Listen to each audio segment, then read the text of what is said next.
Un día a la vez es un espacio para conectar con Dios a través de su palabra.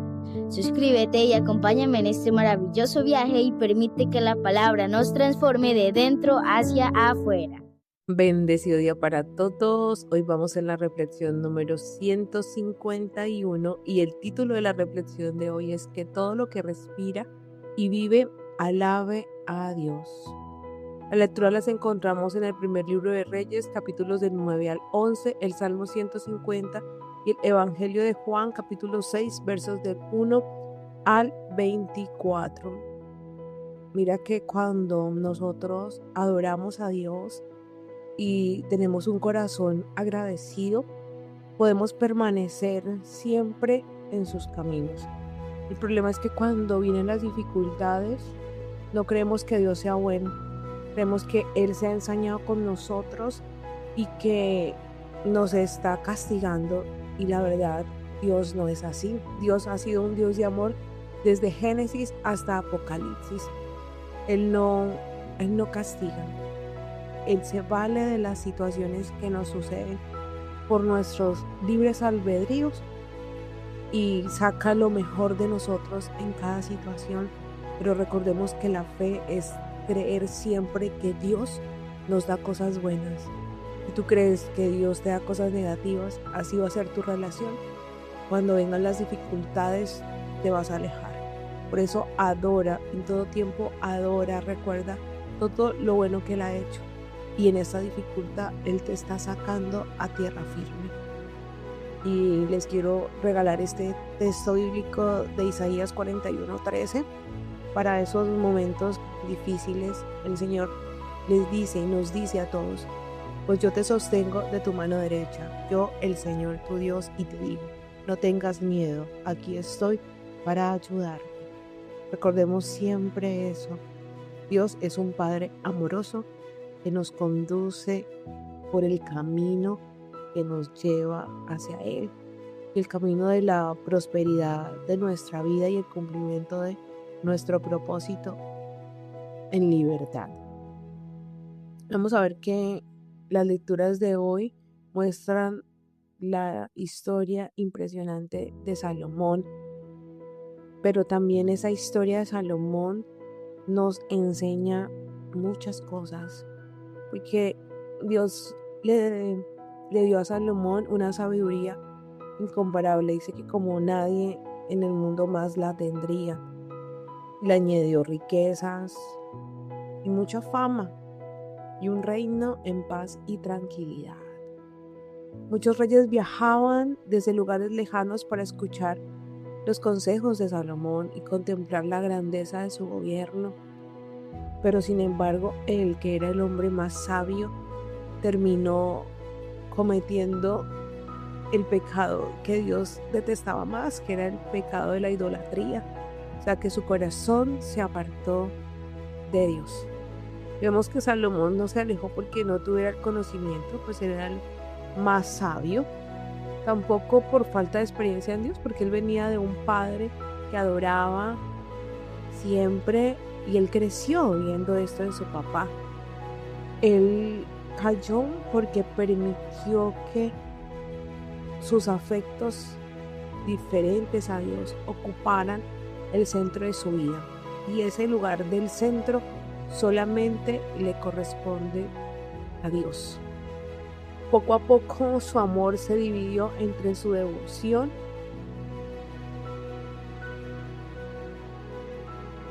a Dios y su devoción a las mujeres. Y terminó levantando falsos dioses. El mismo hombre que dijo que iba a construir una casa para Dios, el Dios verdadero, terminó sacando a Dios de su vida, del centro de su vida. Nada es garantía.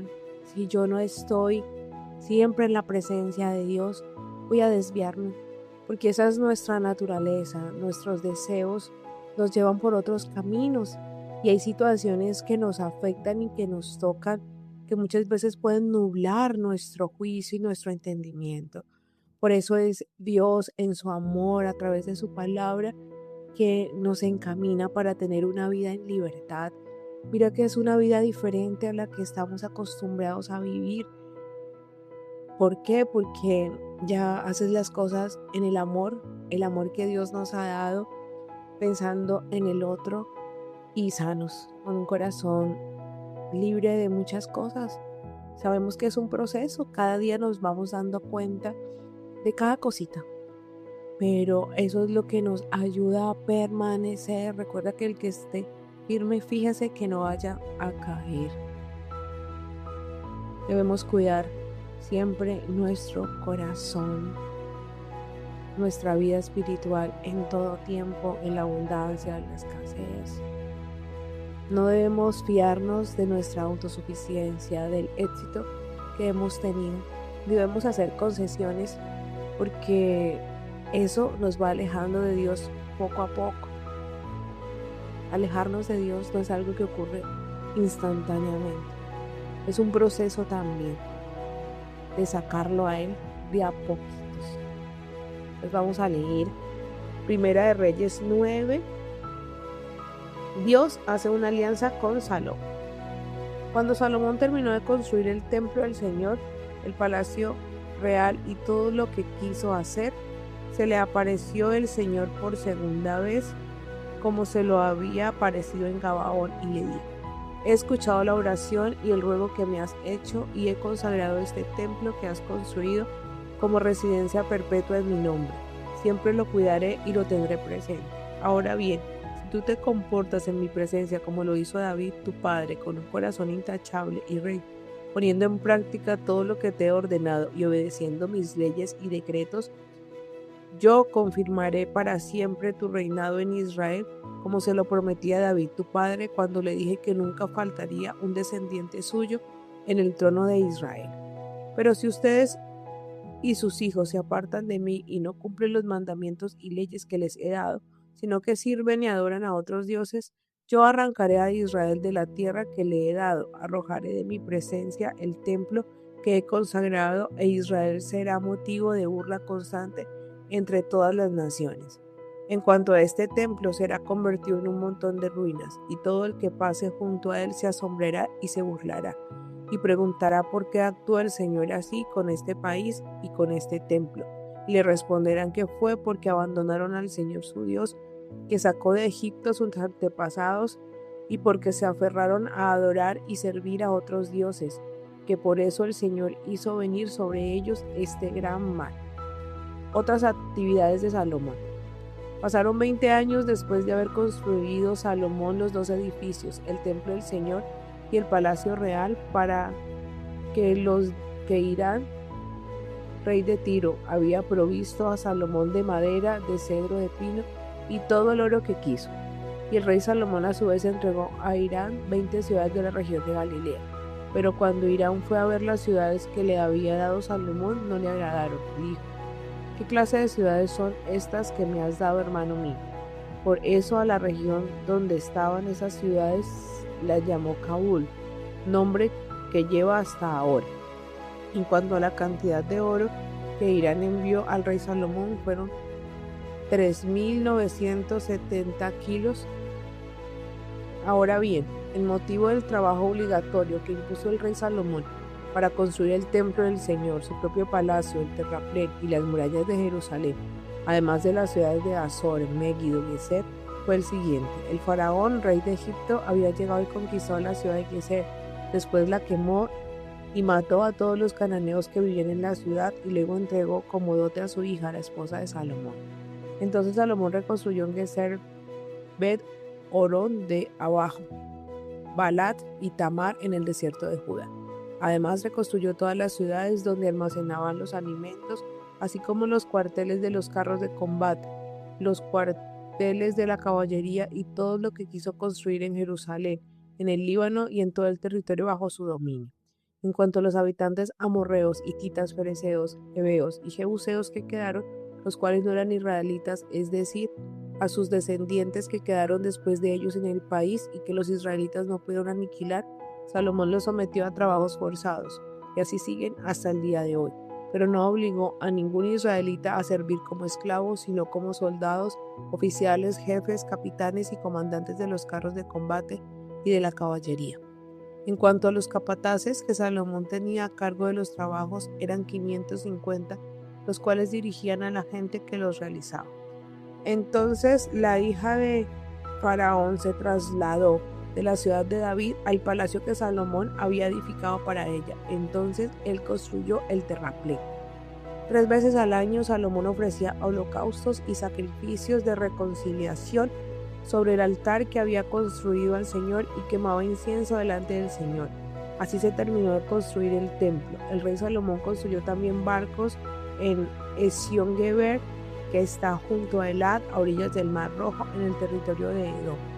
Irán envió en los barcos a sus oficiales marinos expertos y conocedores del mar, junto con los oficiales de Salomón, y llegaron a Ofir, de donde tomaron casi 14,000 kilos de oro y se los llevaron al rey Salomón.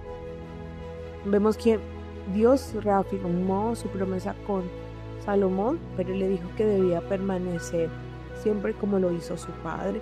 Y vemos que David no fue un hombre perfecto, él también pecó, pero él siempre mantuvo su corazón inclinado hacia Dios, porque tuvo una experiencia cercana con él.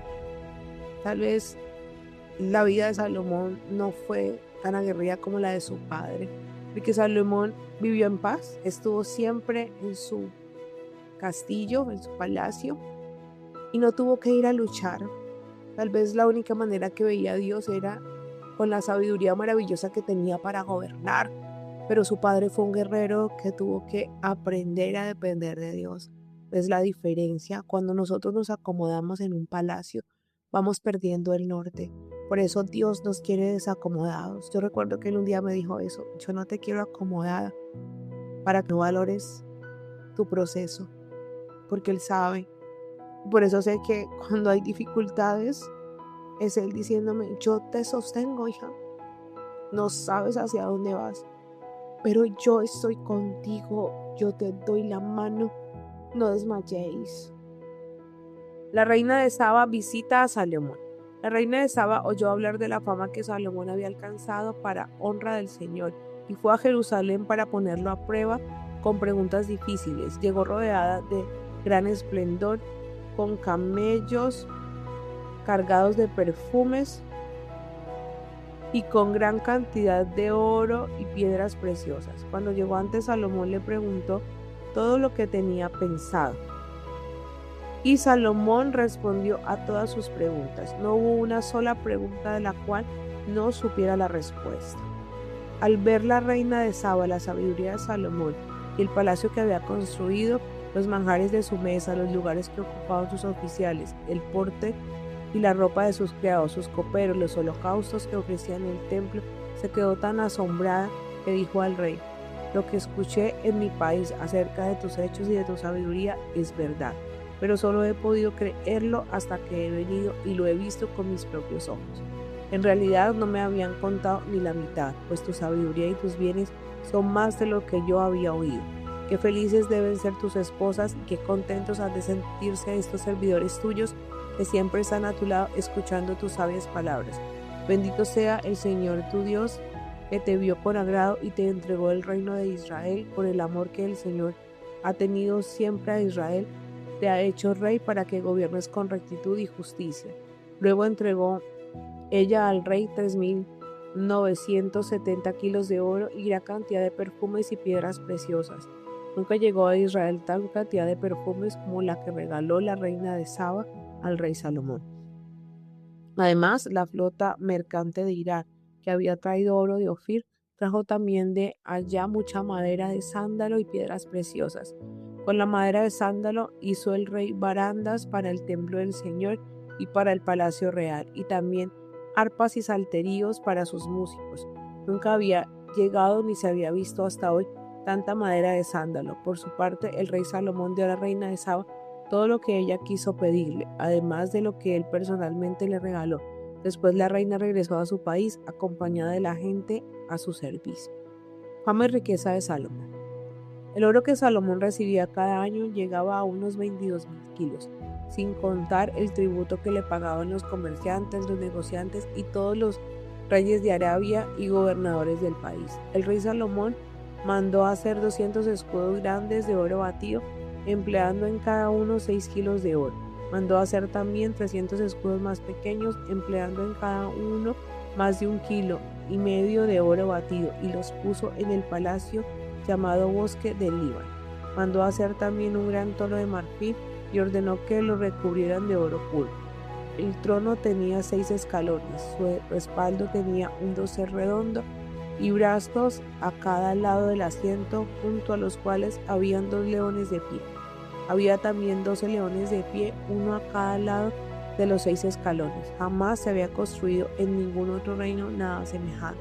Además, todas las copas del rey eran de oro, lo mismo que toda la vajilla del palacio.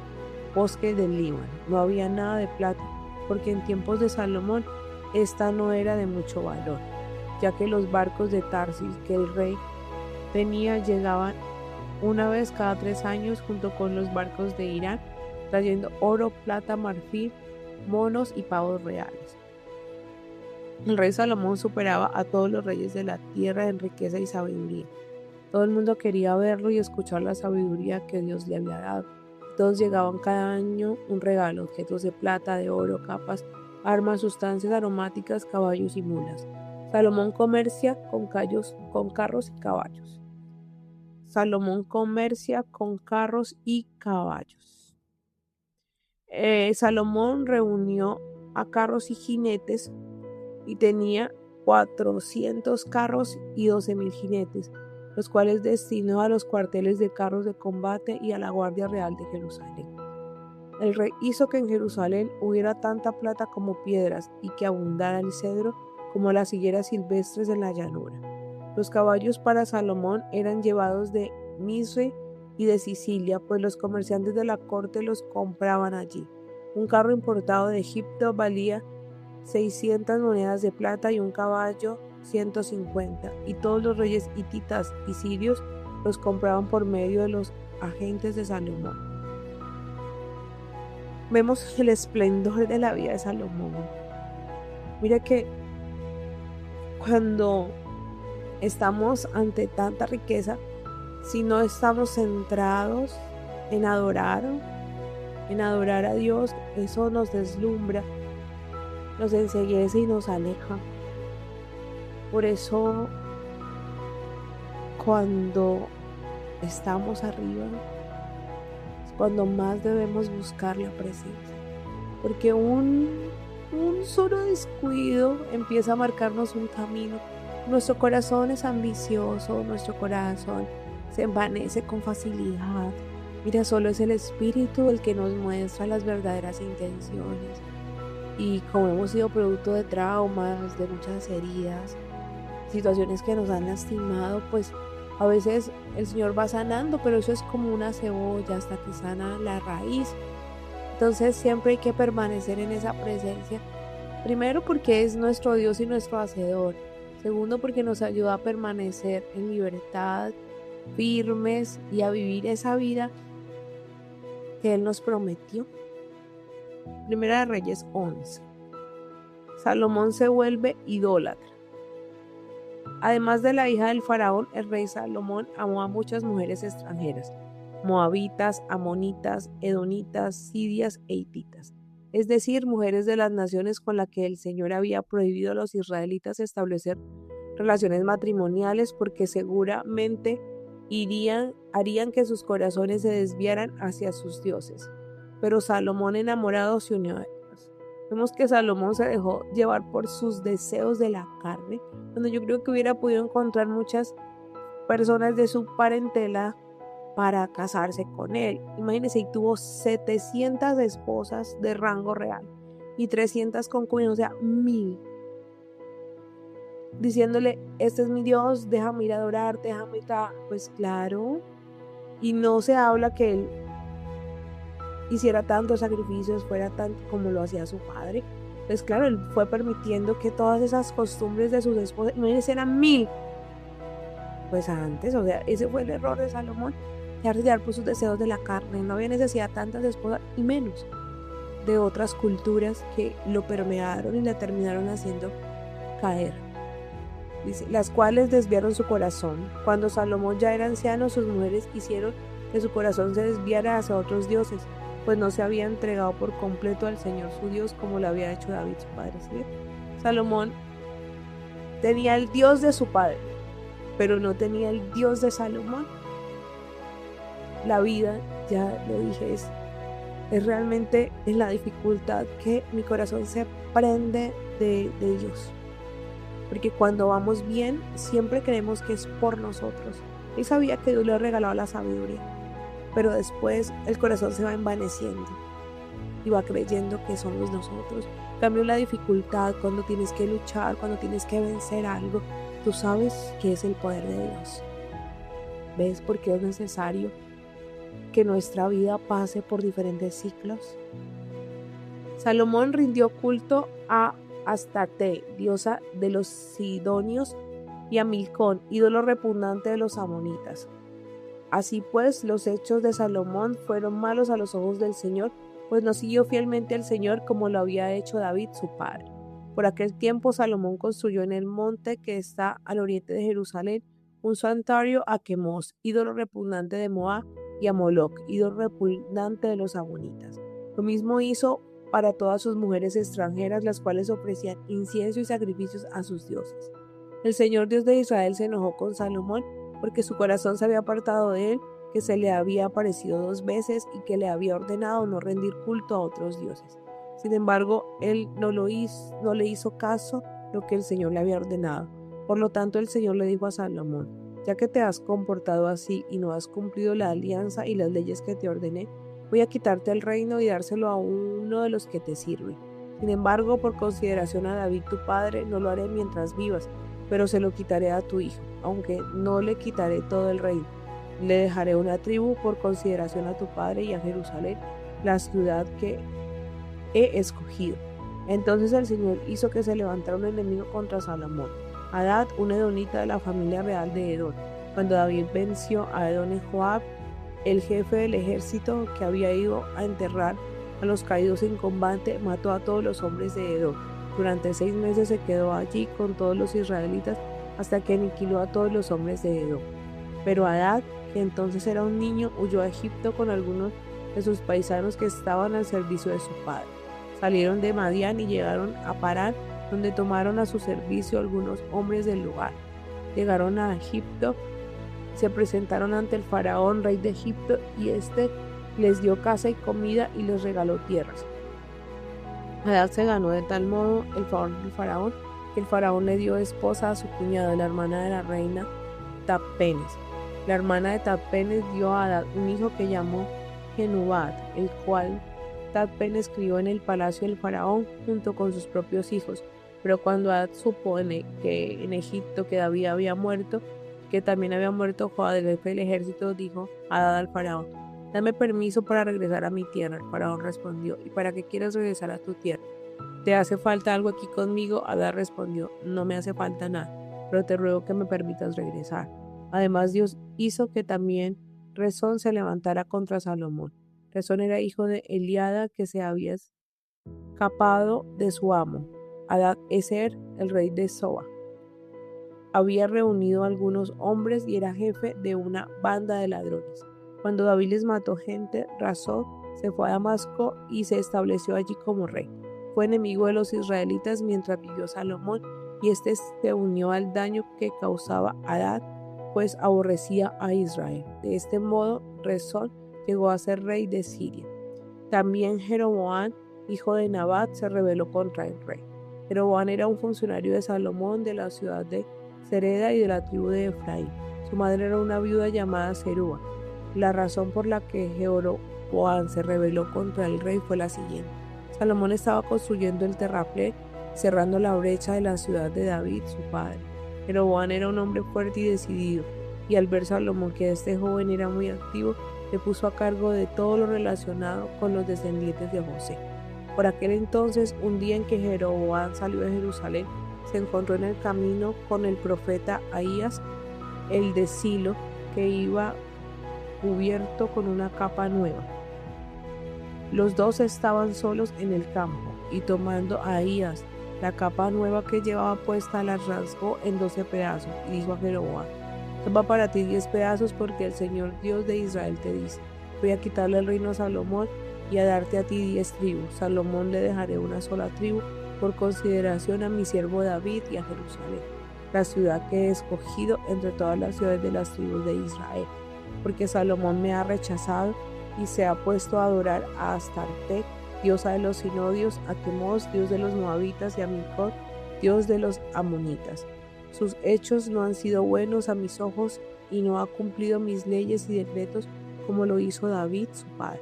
Sin embargo, no le quitaré todo el reino, sino que lo mantendré como gobernante mientras viva, por consideración a mi siervo David, a quien escogí y quien cumplió mis mandamientos y mis leyes.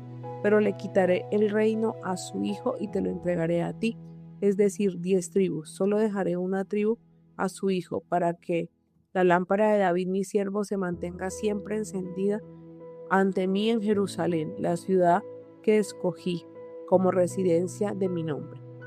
Yo te tomaré a ti para que reines sobre todo lo que quieras y seas rey de Israel. Y si obedeces todo lo que yo te mande y tus hechos son rectos a mis ojos, y si cumplen mis leyes y mandamientos, como lo hizo David mi siervo, yo estaré contigo y estableceré firmemente tu dinastía, como establecí la de David, y te entregaré Israel. En cuanto a la descendencia de David, la castigaré por este motivo, pero no para siempre. Por causa de esto, Salomón procuró matar a Jeroboam, pero Jeroboam huyó a Egipto, donde reinaba Sisac, y allí se quedó hasta la muerte de Salomón. Muerte de Salomón. El resto de la historia de Salomón y de su sabiduría, de todo lo que hizo, está escrito en el libro de Crónicas de Salomón. Salomón reinó en Jerusalén sobre todo Israel durante 40 años, y cuando murió lo enterraron en la ciudad de David su padre. Después reinó en su lugar su hijo Roboam. Mira que Salomón decidió no adorar a Dios. Cuando nosotros nos alejamos de Dios, todas las cosas que marchaban bien en nuestra vida, pues se van oscureciendo y entenebreciendo. Todo, absolutamente todo. Entonces, tenemos el libre albedrío de decidir irnos por la luz o irnos por la oscuridad. Es sencillo, son nuestras decisiones. Vamos, el Salmo 150 nos muestra el camino correcto. El salmista explota en alabanza. No hay peticiones, no hay quejas, no hay lamentos, solo hay una invitación poderosa que todo lo que respire y viva alabe a Dios. Porque podemos respirar, pero estar muertos. Esto significa que toda nuestra vida tiene que estar centrada en Dios. Cada vez que atravesamos pruebas, victorias, luchas, alegrías, todo, debemos glorificar a Dios, porque nosotros fuimos hechos para adorarlo. Por eso cuando no lo hacemos, nosotros vamos muriendo en vida. Yo sé que tú ves personas muy felices que están tocando el cielo con sus manos, pero si tú les preguntas en la soledad, en la oscuridad de la noche, sienten que algo les falta. ¿Por qué? Porque nacimos para adorar a nuestro Creador y todo lo que tenemos no tiene sentido si Él no está. Por eso la reflexión de ayer, que de nada es nuestro templo si la presencia de Dios no está. Ese vacío existencial que no lo llenan las cosas es el espacio de Dios en tu vida. Puedes tocar el cielo con las manos y aún no sentirte pleno y ser esclavo de eso que tienes. Pues adorar no es cantar, no, adorar es levantar las manos en señal de rendición, de reconocer que Dios es nuestro centro, de que en nuestra vida no hay otros dioses, que todo lo que tenemos no forma parte del altar, está alrededor adorando al Dios que lo provee. Por eso la alabanza constante nos mantiene unidos a Dios, porque recordamos que todo proviene de Él, todo. O sea, Él es el dueño de todo y Él nos lo va dando proporcionado para que administremos, para que ayudemos, para que crezcamos, para que bendigamos pero no podemos creer que eso es nuestro Dios. Esa no es nuestra seguridad. Yo les cuento que yo no he sido buena para ahorrar. Y empecé hace, no sé, como unos 4 o 3 años a ahorrar. Y yo decía, uy, ya tengo tanto, mire. Y eso fue que lo pensara. Estaba yo muy alegre porque, bueno, me estaba ordenando. Mire, y ese mes pasó de todo. Que el carro se le dañó unas cosas, que el carro tocó lavarlo porque se vomitaron dentro, que mi papá necesitó algo para lo de sus cirugías, fue en el año, así como 4 o 3 años, mi papá tuvo muchas cirugías y esos ahorritos ¡fum!, se esfumaron. El Señor me decía, es que tu seguridad no es ese dinero, tu seguridad soy yo. Y desde ahí yo digo, Señor, está bien, yo no despilfarro el dinero, pero si alguien necesita algo, yo siempre estoy para dar. Siempre. Dios me ha puesto a dar a manos llenas, bendecida para bendecir. Y voy, porque me di cuenta que yo facilito pongo otros dioses. Pero bueno, el Señor está ahí vigilante y me muestra. Yo puedo reconocerlo. Cuando yo lo reconozco soy libre de eso.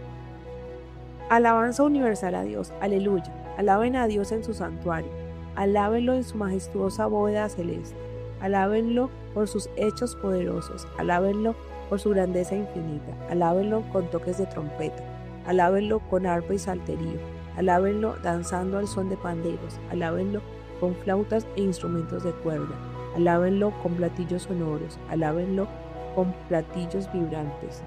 Que todo lo que respira alabe al Señor. Aleluya. Todo. Alabemos al Señor. O sea, si tú no ves algo hoy, pero vas a salir. Todos vamos a salir de todas las dificultades. Algunos más heridos que otros, pero vamos a salir. Vamos a seguir. Alabemos y adoremos a nuestro Dios. Agradezcámosle por todo lo que permite en nuestra vida.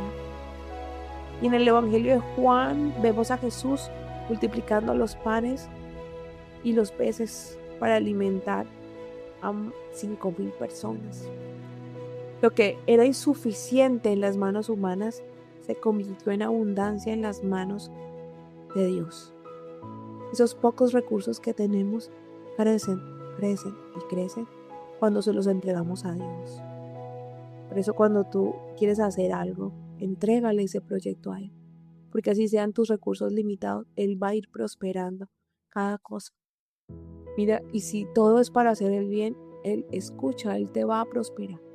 Él te va a dar eso, pero no para ti, es para que sigas bendiciendo. Y en ese mismo capítulo vemos a Jesús caminando sobre las aguas. Y eso calma el temor de los discípulos diciendo, soy yo, no tengan miedo. O sea, si Jesús está en tu vida, Él calma las muchas aguas embravecidas. No tengamos miedo, porque Él nos sostiene con su amor. Jesús es el mismo hoy. Él toma todo lo que tenemos, lo pequeñito, y lo engrandece. Todo, absolutamente todo, y todas nuestras tormentas las vuelve pequeñas. Por eso Él se merece toda nuestra confianza y toda nuestra adoración. Vemos esta comparación entre Jesús y Salomón.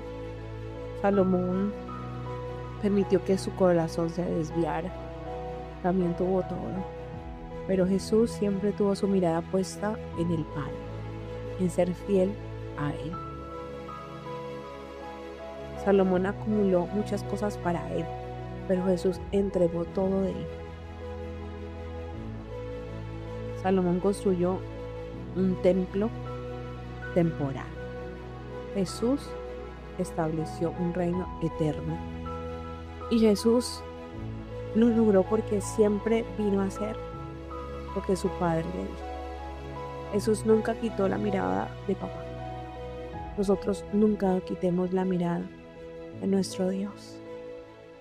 porque Él es el que nos ayuda a permanecer. Vamos a leer. Jesús da de comer a una multitud. Después de esto, Jesús se fue al otro lado del lago de Galilea, que es el mismo lago de Tiberias. Mucha gente lo seguía porque habían visto las señales milagrosas que hacía sanando a los enfermos. Entonces Jesús subió a un monte y se sentó con sus discípulos.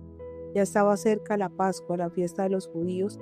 Cuando Jesús miró y vio la mucha gente que lo seguía, le dijo a Felipe: ¿Dónde vamos a comprar pan para toda esta gente? Pero lo dijo para ver qué contestaría Felipe, porque Jesús mismo sabía bien lo que iba a hacer. Felipe le respondió: ni siquiera el salario de 200 días bastaría para comprar el pan suficiente para que cada uno recibiera un poco. Entonces Andrés, que era otro de sus discípulos y hermano de Simón Pedro, le dijo: aquí hay un niño que tiene 5 panes de cebada y 2 pescados, pero ¿qué es esto para tanta gente? Jesús respondió: díganles a todos que se sienten. Había mucha hierba en el lugar y se sentaron. Eran unos 5,000 hombres. Jesús tomó en sus manos los panes y después de dar gracias a Dios, los repartió entre los que estaban sentados. Hizo lo mismo con los pescados, dándole todo lo que querían. Cuando ya estuvieron satisfechos, Jesús dijo a sus discípulos: recojan los pedazos sobrantes para que no desperdicien nada. Ellos los recogieron y llenaron 12 canastas con los pedazos que sobraron de los 5 panes de cebada. La gente, al ver esta señal milagrosa hecha por Jesús, decía: de veras, este es el profeta que había de venir al mundo. Pero como Jesús se dio cuenta de que querían llevárselo a la fuerza para hacerlo rey, se retiró otra vez a lo alto del cerro para estar solo. Jesús camina sobre el agua. Al llegar la noche, los discípulos de Jesús bajaron al lago. Subieron a una barca y comenzaron a cruzar el lago para llegar a Cafarnaúm. Ya estaba completamente oscuro y Jesús no había regresado todavía. En eso el lago se alborotó a causa de un fuerte viento que se había levantado. Cuando ya había avanzado unos 5 o 6 kilómetros, vieron a Jesús que se acercaba a la barca caminando sobre el agua y tuvieron miedo. Él les dijo: soy yo, no tengan miedo. Con gusto lo recibieron en la barca y en un momento llegaron a la tierra a donde iban. La gente buscaba a Jesús. Mira que llegaron a donde iban. Cuando Jesús va, tú llegas a ese puerto, seguro. Tú no sabes cómo va a ser, pero Él lo va a hacer. Confía. Solo confía. Al día siguiente, la gente que estaba al otro lado del lago se dio cuenta de que los discípulos se habían ido en la única barca que allí había y que Jesús no iba con ellos. Mientras tanto, otras barcas llegaron a la ciudad de Tiberíades, a un lugar cerca donde habían comido el pan después de que el Señor dio gracias. Así que al ver que ni Jesús ni sus discípulos estaban allí, la gente subió también a las barcas y se dirigió a Cafarnaúm a buscar. ¿Qué querían? El milagro, ¿cierto? Hoy el Señor nos invita a examinar nuestro corazón. ¿Qué está en el centro de tu vida? ¿Hay algo que está robando la adoración que solo le pertenece a Dios? ¿Seguimos alabando únicamente cuando todo va bien? ¿O en medio de las pruebas también lo hacemos? ¿O en todo tiempo? ¿Cómo es? Mientras tengamos aliento, tenemos siempre un motivo para alabar a Dios. Mientras tengamos vida, tenemos una razón para agradecer. Mira que la gratitud abre el cielo y nos da a nosotros una certeza y una seguridad. Y mientras Cristo camine con nosotros, ninguna tormenta será más grande que su poder y ninguna tormenta nos va a alejar de esa tierra prometida que vamos a abrazar y vamos a dar testimonio de ello. En el nombre poderoso del Señor Jesús oramos y le pedimos al Señor que guarde nuestro corazón para que nunca se aparte de Él, que ni el éxito, ni las preocupaciones, ni los deseos de este mundo ocupen el lugar que solo le pertenece a Dios. Te pedimos, Padre, que nos enseñes a alabarte en todo tiempo, a confiar en tu provisión y a reconocer que todo lo que somos y todo lo que tenemos proviene de ti. Que cada respiro de nuestra vida sea una alabanza para tu gloria. Amén. Dios es bueno en todo tiempo y en todo tiempo Dios es bueno.